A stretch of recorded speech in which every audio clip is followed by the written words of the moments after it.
a maior dificuldade que Jesus enfrentou quando esteve aqui pregando, e que a igreja enfrenta até hoje, é levar as pessoas a entender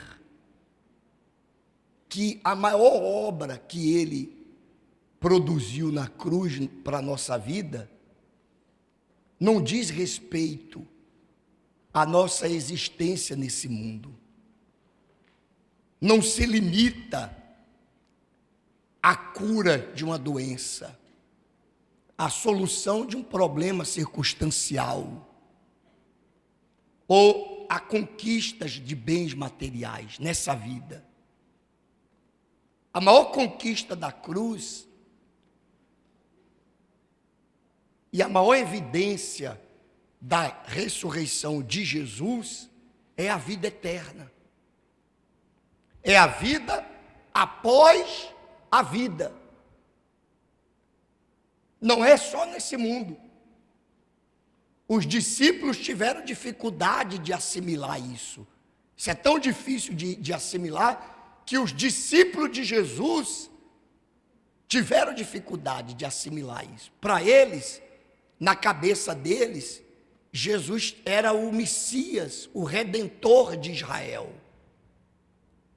que ia vir como Davi, que iria vencer o exército de Roma, ia dominar o mundo, ia reinar nesse mundo. Eles queriam saber qual era a posição que eles iriam ter quando Jesus tomasse o trono. Eles estavam preocupados com a vida aqui. Por mais que Jesus falasse, olha, o meu reino não é desse mundo, daqui eu não sou. Eles não se convenciam de que Jesus iria morrer na cruz, e iria ressuscitar, e iria subir aos céus. Tanto é que quando Jesus morreu, eles desanimaram. Os discípulos estavam arrasados com a morte de Jesus. Eles se esconderam, eles fugiram. Eles ficaram arrasados com a morte de Jesus. E tanto é que eles não criam muito na ressurreição. Depois você lê lá o capítulo 24 de Lucas. Depois em casa você lê. Quando Maria foi lá no túmulo, e o túmulo já estava aberto, e Jesus apareceu para ela, perguntando: mulher, a quem tu procuras? E ela, diz a Bíblia, achando que era o jardineiro, era Jesus quem estava falando com ela, e ela pensou que era quem? O jardineiro. E falou: olha, o meu Senhor, você sabe quem pegou o corpo dele daqui? O meu Senhor estava aqui. E Jesus falou: Maria, sou eu. Aí ela: Senhor! Leia lá. Eles ficaram, os discípulos, está tudo lá em Lucas 24, os discípulos a caminho de Emaús. Jesus se juntou com eles e começou a conversar. E aí, o que aconteceu nos últimos dias aí em Jerusalém? E o discípulo falou: não, você não soube não o que fizeram? Mataram Jesus. Ele é Jesus falando com eles. E eles não perceberam que era Jesus. Eles não acreditavam, sabe? Quando você imagina, você foi para o enterro de uma pessoa, você acabou de enterrar ela, você foi lá no enterro, no cemitério, enterrou aquela pessoa. Está lá, você participou, você viu colocando lá a lápide, você viu colocando a terra. Aí você sai do cemitério, aí você está indo para casa, aí vem uma pessoa muito o quê? parecida com aquela que você acabou de enterrar. E começa a conversar com você. Embora você olhe assim, pareça, você diz, não é, não tem como. Você nem, não é verdade? Eles estavam tão em choque com a morte de Jesus, que eles não acreditavam, Maria não acreditava que aquele que estava falando com ela podia ser alguém muito parecido. Olha, parece com Jesus. Mas tem muita gente parecida uma com a outra, não é verdade? Tem muita gente que parece. Quantas vezes você não já... Eu já me enganei de falar com uma pessoa achando que era outra. E o pastor falou, é o que mesmo? Tu não é o fulano, não? Não. Falei, me desculpa. Estava crente. Eles não acreditavam lá no fundo, que Jesus iria mesmo o quê? Ressuscitar.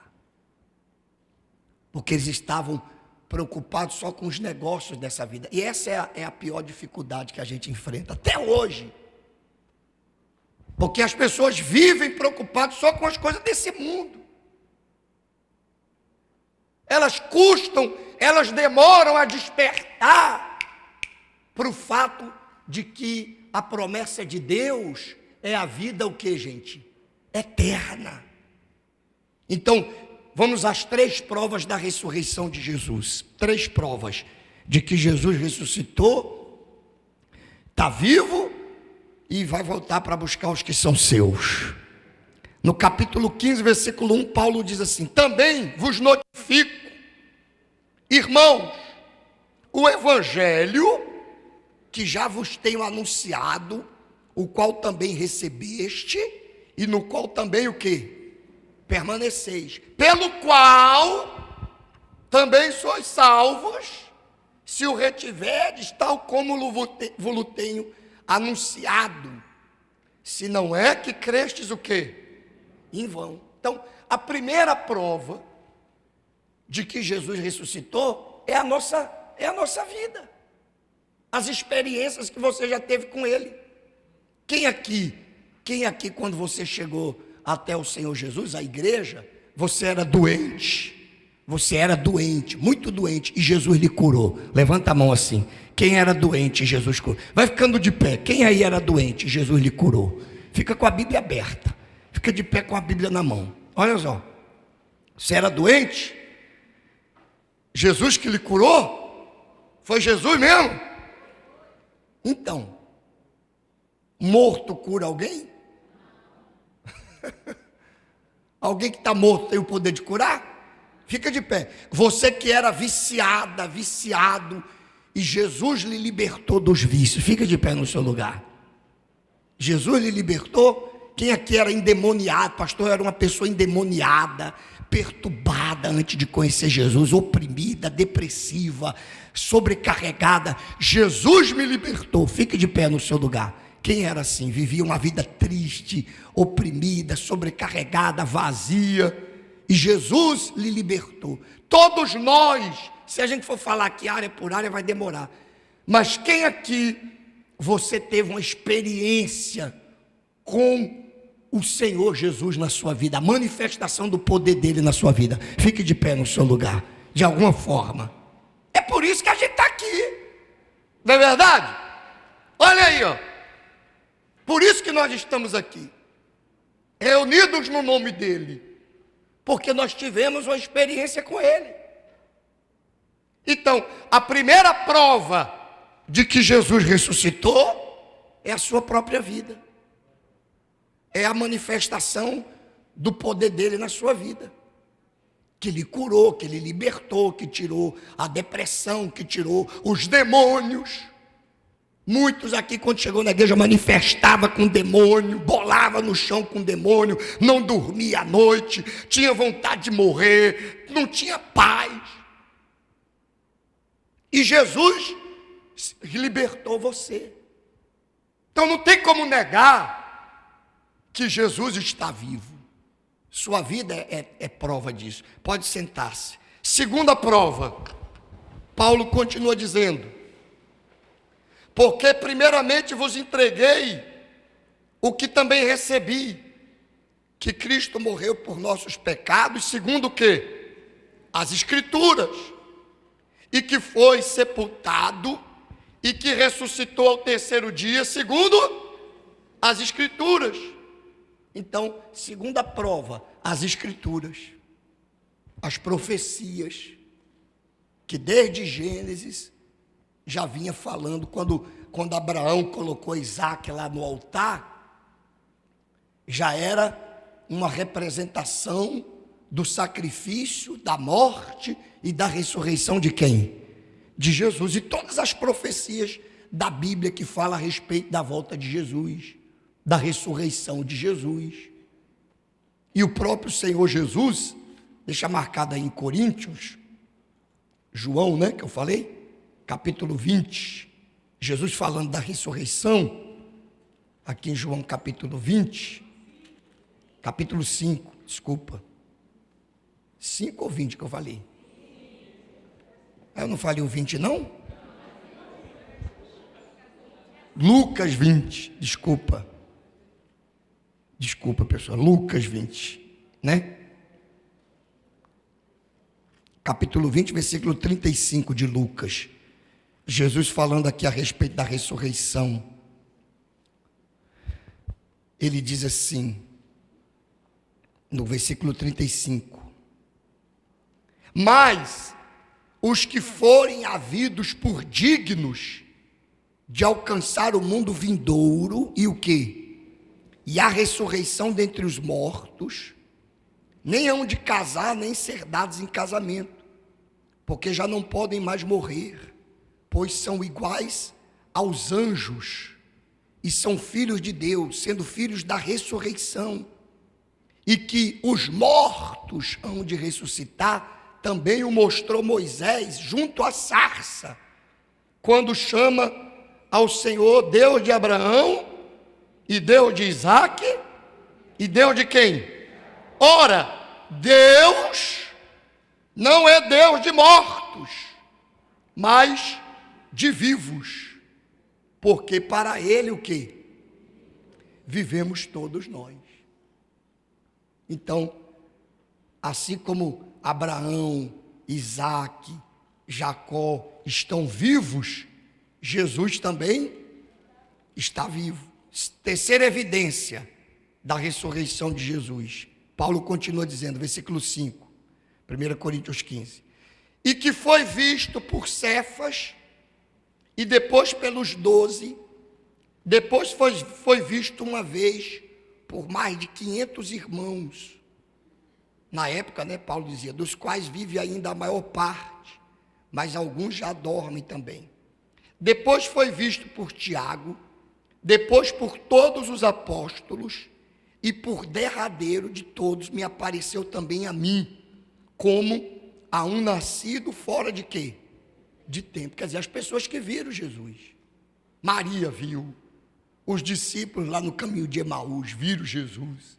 Ele apareceu para os apóstolos, comeu com eles, apareceu para mais de 500 pessoas que viram ele subindo aos céus, apareceu para Paulo.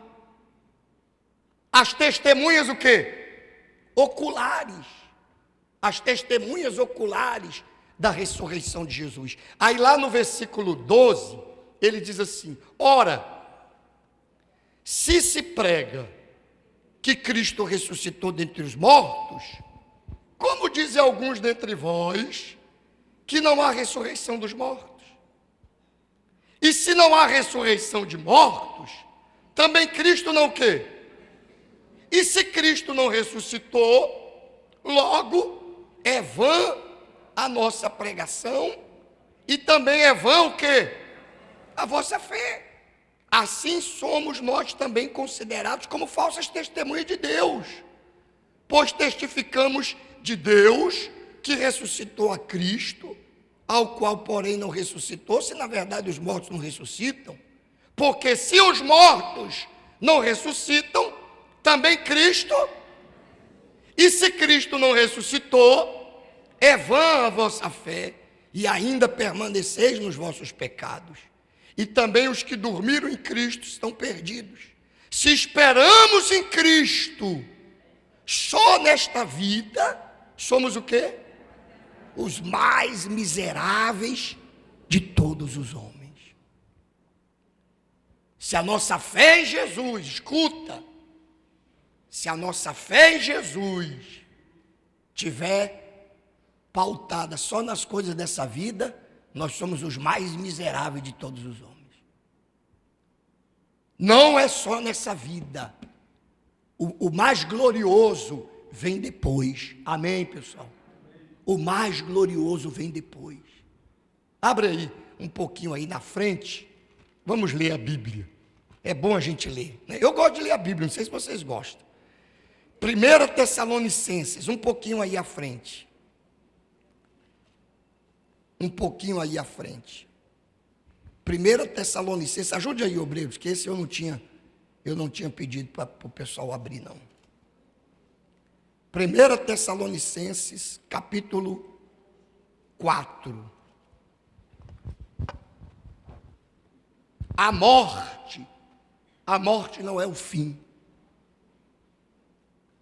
A morte não é morreu, enterrou, acabou, não. A morte é só uma passagem. Amém, pessoal? É só uma passagem dessa vida para a vida o quê? Eterna, com Cristo, com Jesus. Ele diz aí, capítulo 4, versículo 13, sobre a ressurreição dos mortos. Acharam? Vamos ler aí. Não quero, porém, irmãos, que sejais o quê?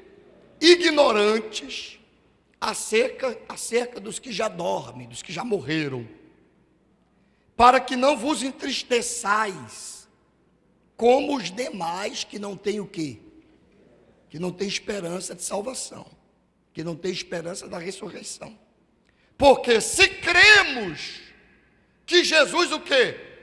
Morreu e ressuscitou, assim também aos que em Jesus dormem, Deus os tornará a trazer o quê?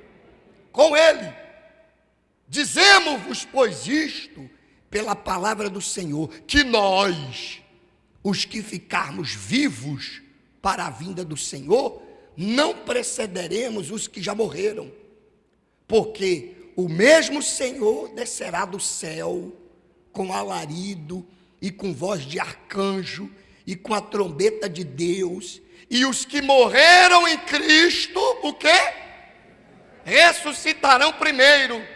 Depois, nós, os que ficarmos vivos, seremos arrebatados juntamente com eles nas nuvens, a encontrar o Senhor nos ares, e assim estaremos para sempre com o Senhor. Portanto, consolai-vos uns aos outros com quê? Com essas palavras. Está vendo? O nosso consolo para todas as aflições que nós vivemos aqui nesse mundo, as lutas, os problemas de saúde, os problemas familiares, os problemas financeiros, as perseguições, as perseguições que a gente sofre, a discriminação que a gente sofre por causa do nome de Jesus. O nosso consolo é a salvação eterna, é a salvação da nossa alma. Amém, pessoal? Porque todos vão ressuscitar.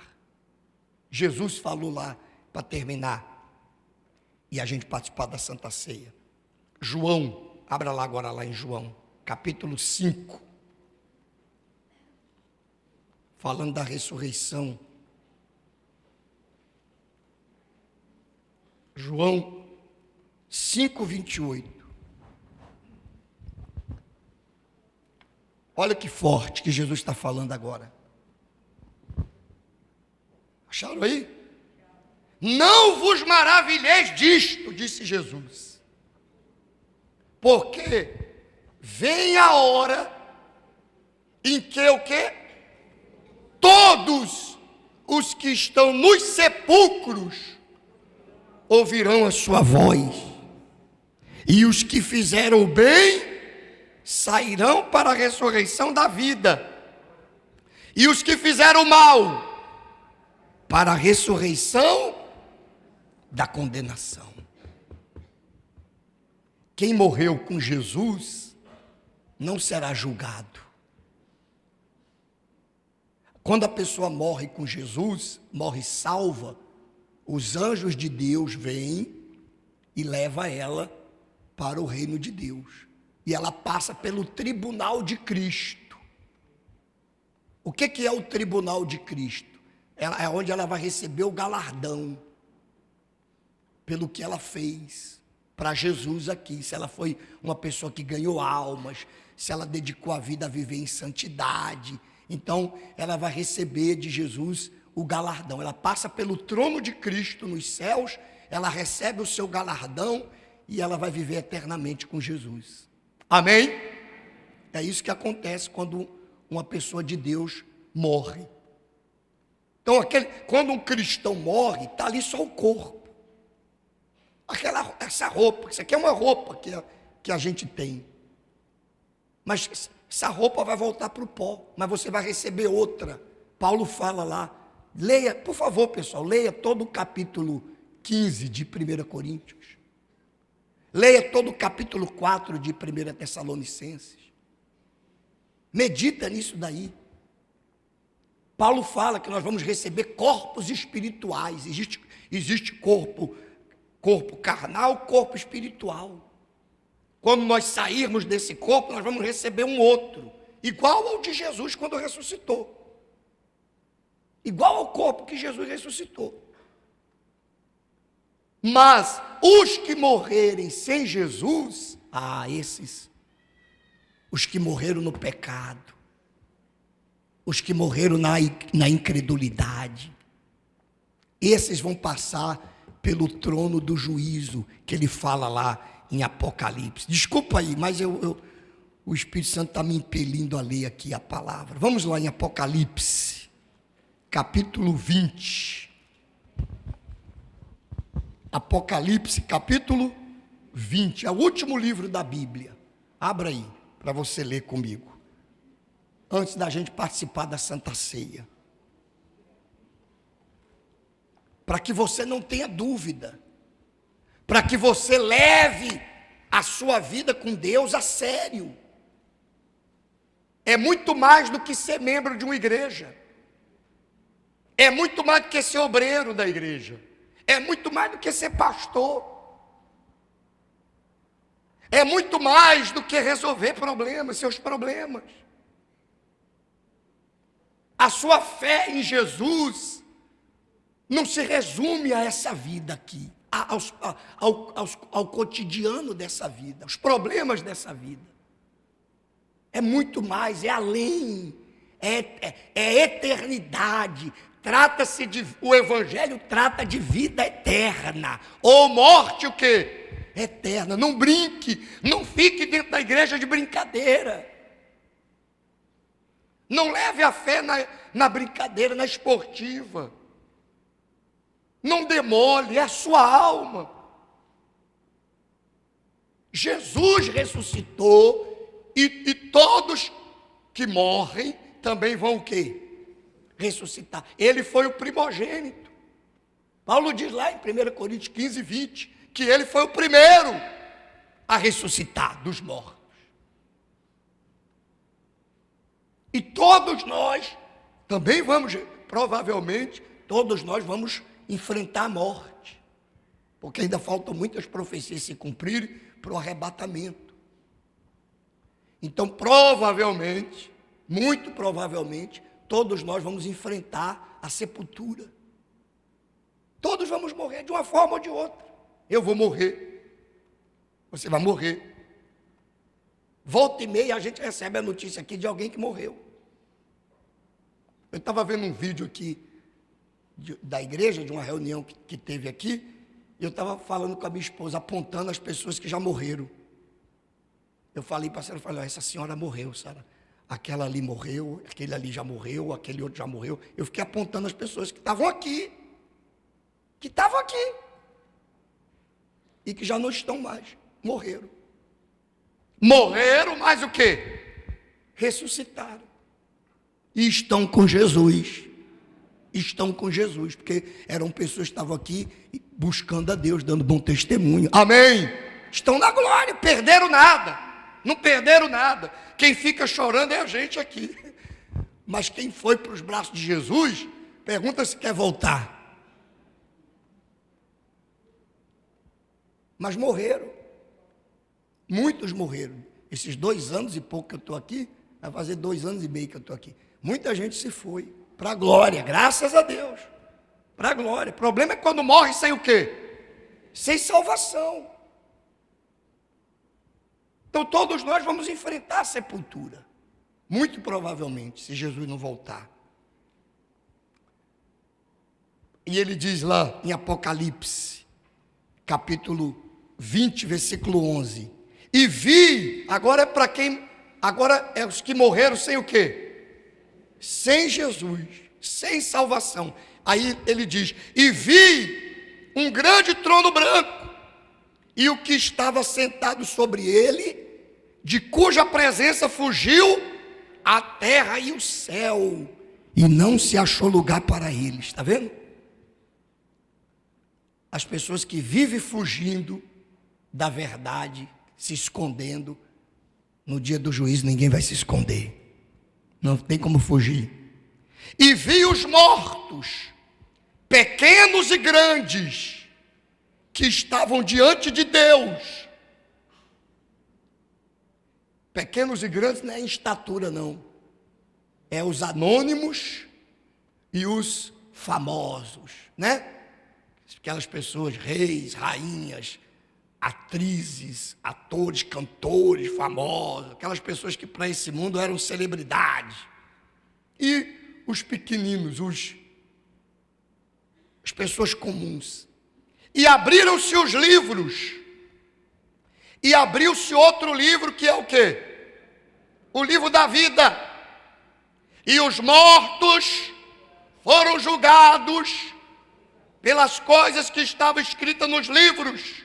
Segundo o que, gente? E deu o mar os mortos que nele havia, e a morte e o inferno deram os mortos que neles haviam, e foram julgados, cada um, segundo o que? E a morte e o inferno foram lançados no lago de fogo. Esta é a segunda morte. E aquele que não foi achado escrito no livro da vida, foi lançado aonde? No lago de fogo. Então a sua preocupação não deve ser com essa vida aqui não, pessoal. Essa vida aqui, ó, é um sopro. É depois dessa vida. Como é que você está com Deus? Você está pronto? Você está pronta para chegar a sua hora? Você está pronta? Você está pronto? Porque para morrer, basta estar vivo.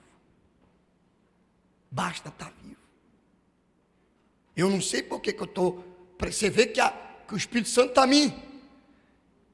A falar, para ler, abrir a Bíblia aqui, abre a Bíblia.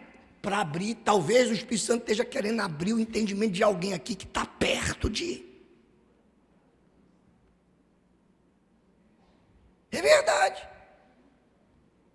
Talvez o Espírito Santo está insistindo com alguém aqui que está perto de ir, está perto de partir dessa vida.